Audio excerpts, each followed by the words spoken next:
Hello and welcome to Central Coast Disc Golf's coverage of the 2019 Canadian National Championships from Prince Edward Island. Hurricane Dorian's here.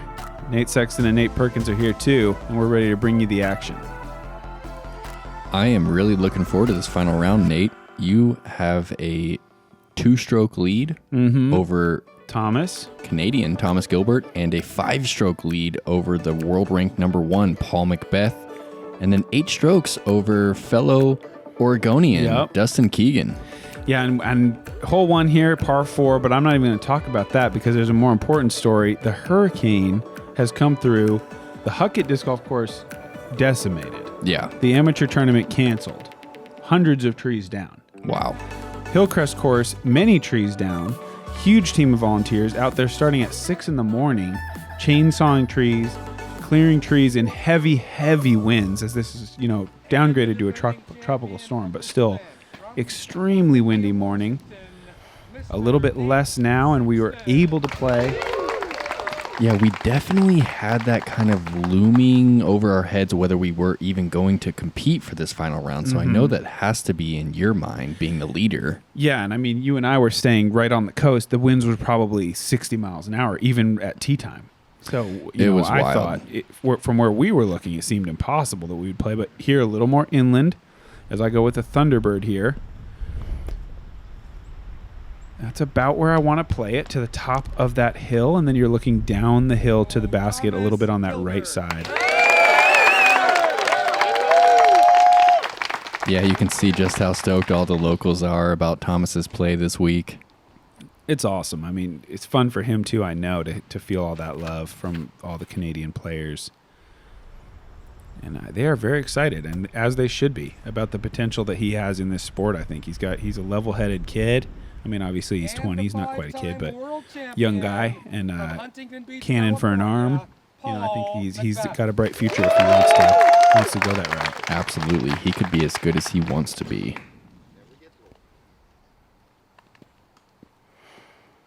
And Paul going to be up third.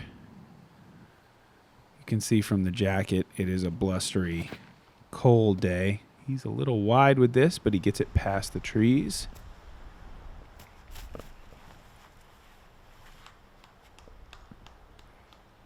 Might be a little out of position right there. He's looking down the gap. He's not in a bad spot.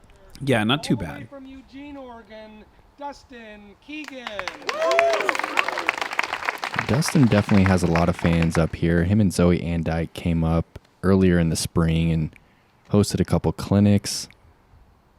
Yeah, and they're really close friends with Ben and Duncan, the main two TDs, along with Don Lane.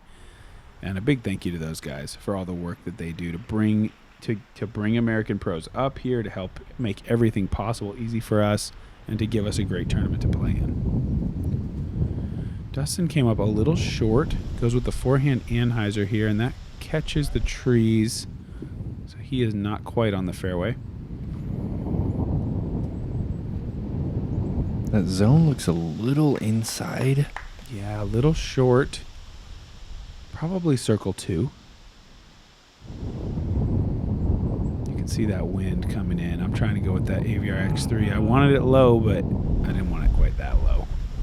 Yeah, and that's probably partly due to that fast green. You really don't want to air this one. Yeah, absolutely. I'm trying to hit short, kind of like Thomas did here. A little more skip even would be nice, but that's good. He's there. He's looking at a birdie. But you can really see the slope here. Dustin with a good layup. Yeah, that's solid. Even that has a potential to roll. I'm doing the same, just trying to slide one up there to the basket. And Paul has a scary birdie putt here.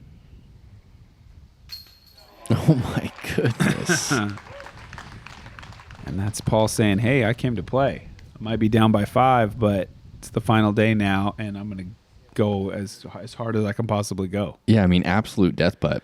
It you is. Missed that. That it's could low be ceiling behind it. Yeah.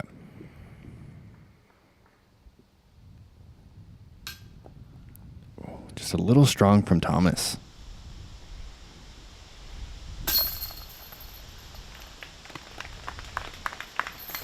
Just the one birdie for Paul. Couple par putts waiting for Dustin and I. The Canadian flags on the baskets is an awesome touch. Yes, it is. And really a decent-sized gallery, considering, this is rural Canada and there is a hurricane. So Yeah. they did a good job getting the people out. Great putt from Paul. I mean, right on the pole.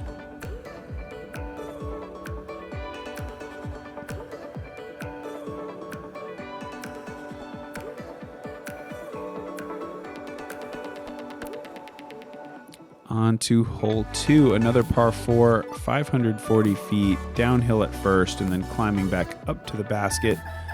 Obviously a pretty narrow gap here for a 540-foot straight shot, so players are going with driver, but it is a little bit tough to stay in that middle, and that's the important thing. If you're in the middle, you have an opportunity to pick one of these gaps up here before the pin, maybe find yourself a birdie putt.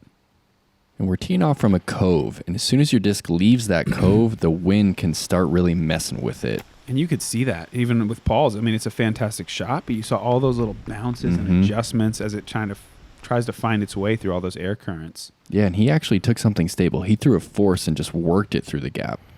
I'm trying. I thought I had a little lull in the wind. I was wrong. I tried to go with the orc and see if I could get it to kind of stand up as I had done in previous rounds and in my practice rounds, but it was far too windy for that choice. And you can see even Thomas is throwing something really overstable right there. And as soon as he exposed that wind just took it to the right.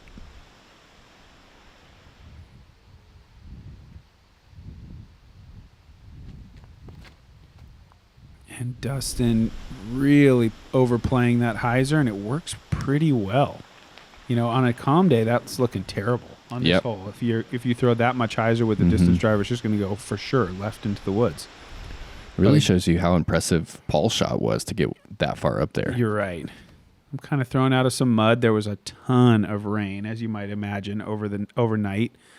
Where Nate and I were staying, 28 hours without electricity. I was just under blankets, just kind of wishing for some hot food. Oh, man. Was it like that? It was a little like that. We're just sitting by candles. We were having fun still. Yeah. I don't want to make it sound like we were, on the verge of death, but certainly we weren't cooking anything, and we were feeling a little cold over at my cottage. Great shot. Wow. Absolutely. A 3 on this hole, it's 25 plus miles per hour. Definitely. Paul stays really low with this. Tracking. That's a great shot. I've got this long look left. It looked in from here. It was a good bit. I was daring to dream a little bit, but was that the Firefly? Or? That was a Firefly. Okay. Yeah. And Thomas with a great effort as well. Dustin picks up a nice birdie. Looks like Paul is going to be picking up another stroke on both you and Thomas. Yeah, he's closing the gap. It's very uncomfortably fast. It's happening, Nate.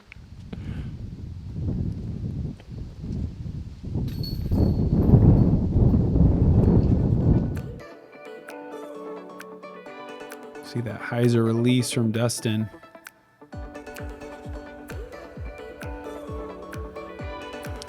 Paul back-to-back birdies. Dustin getting in on the fun at 1 under. Thomas and I stuck in neutral. Just even so far. Hole 3, short par 3, 225. You can see this right side. The drone footage obviously filmed earlier. That right side, huge trees are down. Yeah. You'll try to notice that as we go to the footage from today. You might see some of that damage. But this one's just kind of that low hyzer, looking for a little skip up the hill. Might not come into frame quite, but you can see a lot. There we go. You can see all that debris. Massive damage. And that's like after a lot of chainsaw work. Really amazing what they did to come out here that early in the morning and get the work done. Oh, man. Unlucky roll. Hits those trees. Doesn't go too far, but, when you're putting up a steep hill, every foot matters. And that's going to roll outside circle 1. And that's really the only danger on this hole is to get that reaction and get that roll down the hill. Yeah. It's a good shot. You're going to have somewhat of an obstructed putt. Yeah, not too bad back in there. Thomas with the pig. Perfect.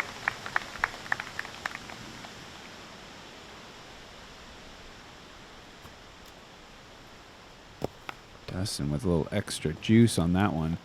Hit his gap, but way too high. No way. And that's a dead center spit, just ripping down the hill. That's a game changer, Nate. Yeah. Brutal. He goes dead center spit out to roll away to bogey. I felt bad for him, though, so, So you didn't want to take 2 strokes on him, just the one. It wouldn't be fair. Great birdie from Thomas. We say it a lot, but I haven't seen Paul really spit out too often. No, not often. Yeah. I think you're right about that. He putts pretty soft. And he hits the middle quite a lot. And he definitely is not just hammering putts in. He has definitely touch around the green. But that was a bad one. That was devastating. That's about as spitty as they get. And the roll away on top of it, just terrible. Terrible luck.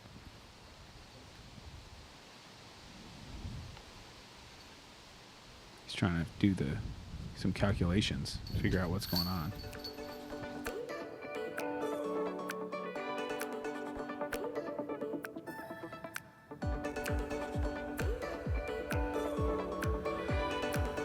It wasn't right, but it's a bogey. Thomas comes away with the birdie, closing my lead just to 1 shot.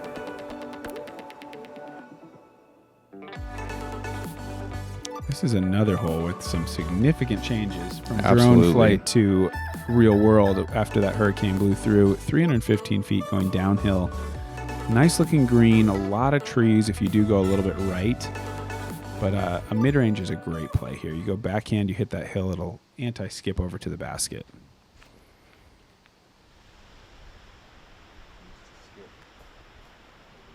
Nicely done. A little bit short. You can see those massive trees down halfway up the fairway. Yeah, some of the main fairway trees that really define the gap. Yeah, those trees on the right that create that first gap are definitely gone. Dustin playing that one to perfection. There's that anti-skip that you called as well. Definitely can count on it in a situation like this. You going Firebird here? Yeah, really bad though. Lucky to stay on the edge. Put way too much hyzer. I try to do the same thing kind of as the backhand player where I'm just trying to throw it really hard and hit the hillside. But I did not do it well there, and this is perfect. What a shot. Beautiful buzz shot from Paul.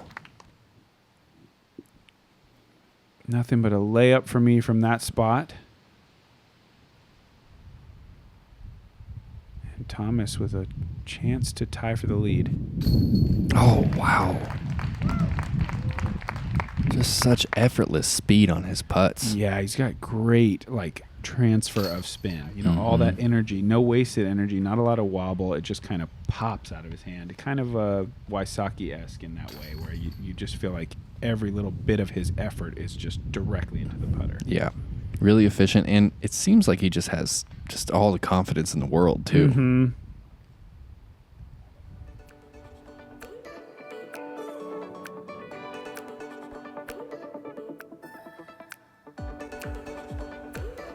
And after 4 straight pars, what are you thinking here, Nate? I was nervous for sure, and I mean Paul has every right to be at -4. The way he's playing. So I'm definitely feeling like I need to get going. I didn't sleep well with the hurricane just pounding on my window. I was feeling really kind of nervous / groggy / whatever you want to call it. So I just felt like I really need to get focused and make something happen, make something positive happen in this round, or clearly, these guys are far too good if I'm going to get beaten right off the first. Yeah. Par 4, 562 here. You saw the flight. It's just dead straight. a couple different gaps to choose from, but the wind makes it very hard to get what you're hoping for, because they're just bouncing all over the place. Thomas comes in with a ton of speed, though. What a reaction off the ground to push forward like that. Huge skip. Just watch these bounces. Just up, down, all the way down, all the way to the spot. It's crazy. It's nearly impossible to get a read on what the wind's going to do. Whoa. Unbelievable. We've never really seen disc fly like that. Yeah.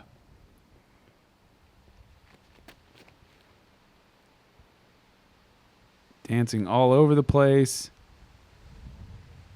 Kind of skipping through the woods a little bit. Paul up first. Still a long way from here. And with that hill, it's just going to be so hard for him to get forward enough. It's going to force him to throw too high. Spectators, they're going to have to wake up too, as that gets over into their area a little bit. Not too often can you say that you've been hit by a Paul McBeth disc during a round. No, that's something you can take to your grave, I think. Yeah.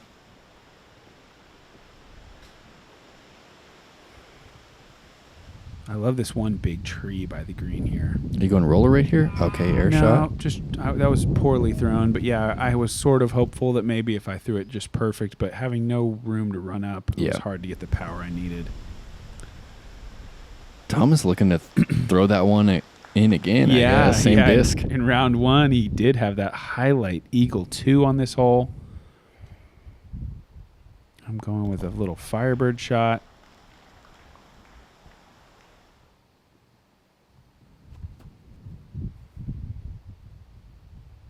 Oh, wow. That's a great bid from nearly 100 feet over that tree. Yeah, that was a cool line to take it out wide like that.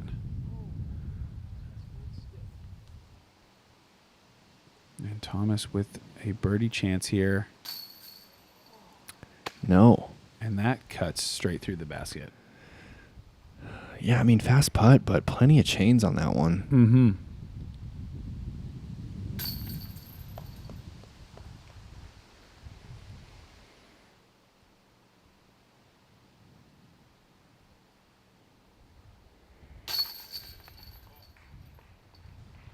And I'm happy, in this moment, I remember thinking, okay, well, I didn't lose strokes to Paul or Thomas. That's a positive. So far, I've been losing strokes every hole, and the whole group taking the par here. Yeah, the wind definitely coming into play here on hole 5.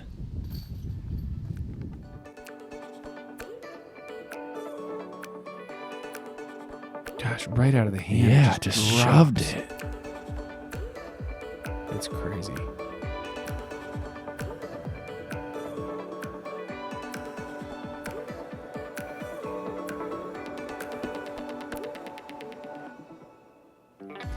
Hole 6 is another shorter par 3. This one downhill at 262. You have a wide gap on the left and the dead straight gap, obviously super narrow.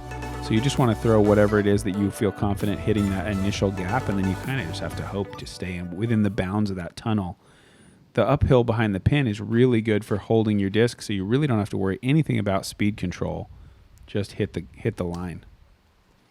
Thomas doesn't quite do that, and he kicks to the right. He'll probably be 70 or 80 feet away. Dustin a little inside. He's also going to be outside of circle 2. Paul going middle gap with the buzz.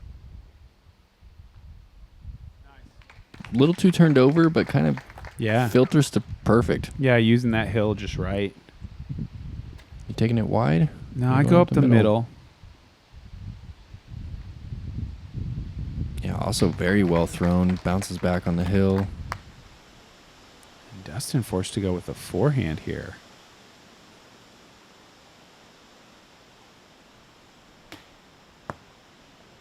He's going to have quite a bit of distance still left. Thomas in a much better spot. Man, and that one looked good too. Yeah, it did.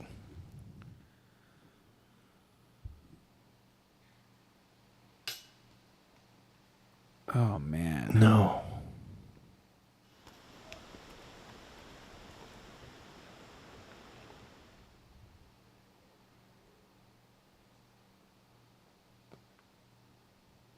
That's a tough hole. Yeah, that's going to be a double bogey.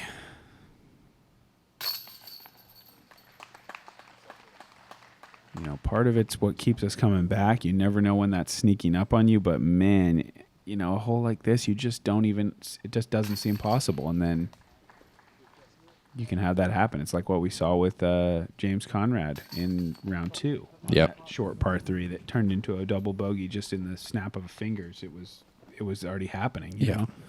And sometimes it can be good for the spectator to see that it's possible and that these guys are all human. They can make mistakes and and to see, you know, a professional like Dustin, you know, that's a bad break, taking that roll away, and it's nothing more than a shrug of the shoulders, and he's on to the next shot. So, you know, that's a good example to follow for younger players and anybody who's trying to become a great tournament player.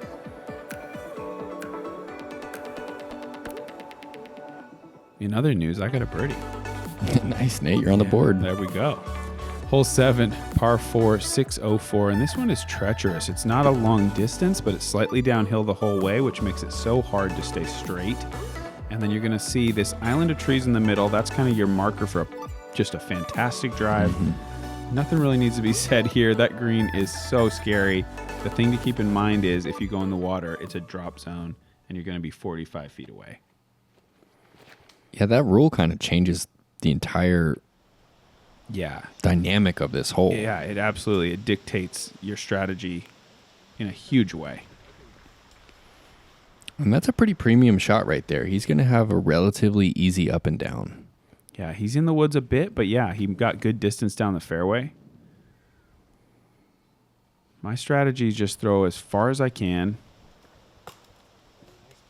and that's good. That's great. If you can get around that last corner tree, I kind of feel like even if I do go in the woods, I'm probably going to have a play. And that got fortunate, you know, hitting a tree out on the edge, not really fighting in at all. Thomas throwing a Thunderbird. That is just on a rope. He's going to be nearly pin high. That's a crush. Wow.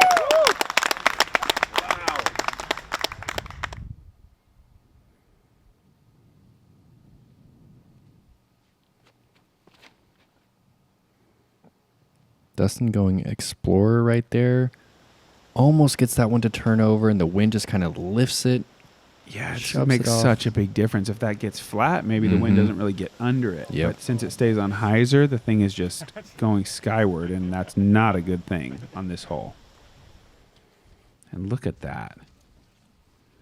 What a difference one night makes. When the wind's blowing near 100 miles an hour. Yeah, massive hardwoods uprooted right there. And Dustin, not a bad shot. You know, I don't think he really had any designs on reaching the pin. He's just trying to get up there towards those trees and set up, a par 4 or at least a putt for it. But Paul was actually a little pinched off, had to go patent pending with the zone, and he's kind of put himself in a pretty tricky spot. I was fortunate to be able to just kind of spin putt up there for a look. And Dustin's scaring me with that shot. Oh, my goodness. Yeah, if that goes in the water, it's either a re-putt or, like you said, to the drop zone at 45. And Did Thomas run that? No, he went short, in the water short. It caught a little bit of the land, but it just sunk back in. He just didn't quite pop that putt, and it's a big mistake for him. As he's just going to lay this up. And you could see the frustration. You know, he had just such a good drive.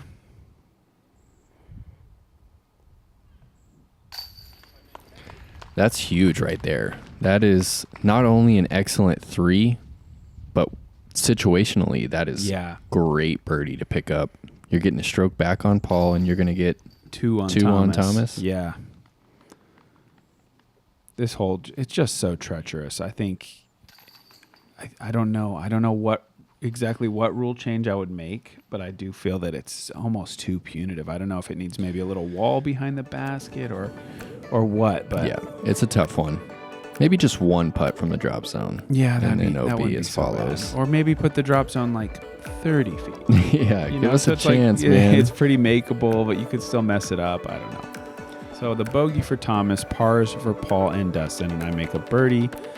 reopening that lead to 3 shots as we go to hole 8, par 3, 214. One of the easiest holes on the property, as you just need to throw a left to right finishing shot. The only real thing that makes this even a little bit difficult is that there's just a slightest drop off behind the pin. So if you ace run it, you might be looking at a 40-footer. And it's so short that you kind of want to ace run it. Yes, it's hard to resist the temptation for sure. When you're in the lead, you might be thinking about some ground play here, though, too. That's what I always try close. to do. I play that Firebird and I try to hit about 30 short and take the little hop up. Paul a little bit wider.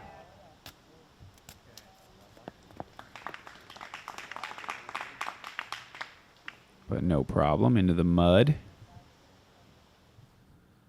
It rained about 3 to 4 inches, I think, overnight. Yeah.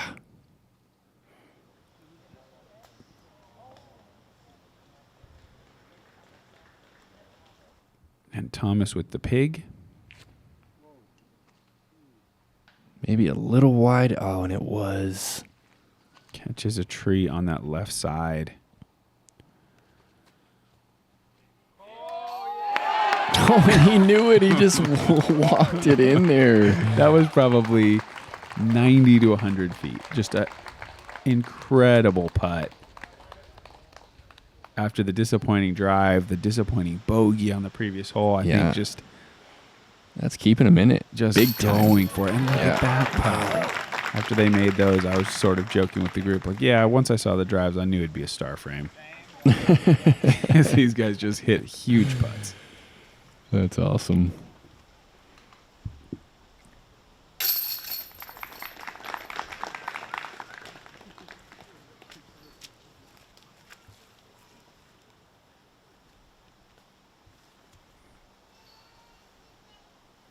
And there it is. Footing not a problem for Paul, despite some squishing and squashing on his way down. And that's a great putt, but it's only half the distance. Yeah, of I'd the say. putt we saw from Thomas. Incredible. Great star frame, though.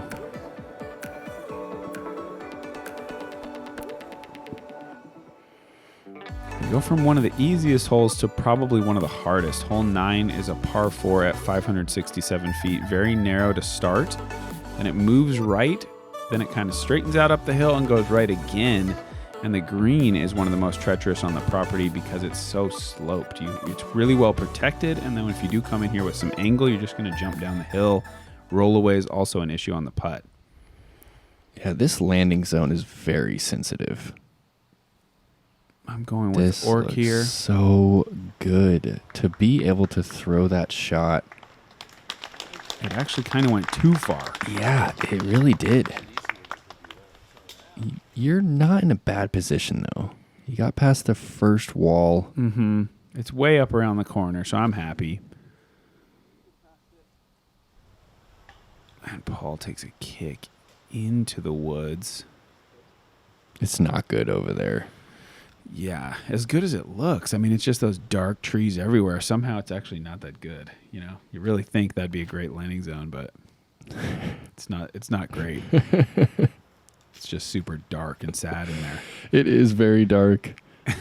It's like the perfect disc golf bunkers. It is. It really is, because you can make it happen with like a miracle shot, but you're very likely to get punished, as Thomas kind of finds the trees as well with his putter shot.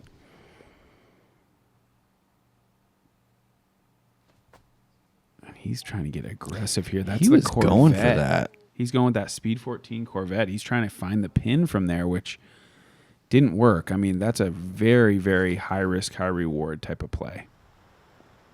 Dustin tries a forehand roller, and that kind of tails off into the woods. Paul, with a lot in his way, also goes roller. If I'm not wrong, you might have taught both of these guys everything they know about forehand rollers. I'd like to say I played some role. You're also going forehand roller. I'm gonna show them one. This is how you Come on. This is how you really do it. Around the corner And down the hill. down the other fairway. That's I mean, what can you really do? What I wanted to do was throw it a little bit harder and hit those trees up behind the basket. That would have worked and left me with a circle one putt, but I wasn't quite able to do that. I hit the angle very well, but just didn't quite have the power. Oh, and Thomas. Oh, my goodness. Get my heart going. He hits a skinny gap right in front of him and almost dunks it. That was great. And you see that down tree behind the basket as well. Thomas is messing with that now. And that's a great shot. That's so beautiful. Dustin with his dagger. Paul from the mud again. He was talking about how there's no way to lay this up. There's no way to lay this up. I just have to go for it, because he felt like he couldn't really put it in there in a way that he wasn't going to worry about a roll. And he did get a little bit of a roll. He did.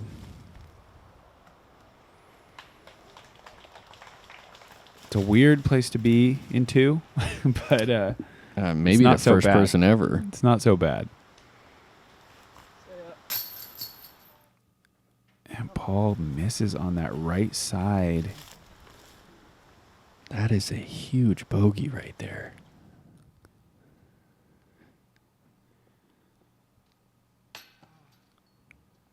And from Thomas as well. I mean, you're going to be picking up strokes on both of them with a par. Yeah. Just the drives. Get off the fairway with the drive, and they were in scramble mode from there. Both did a pretty good job of it, giving themselves an opportunity, but just couldn't connect on the putt.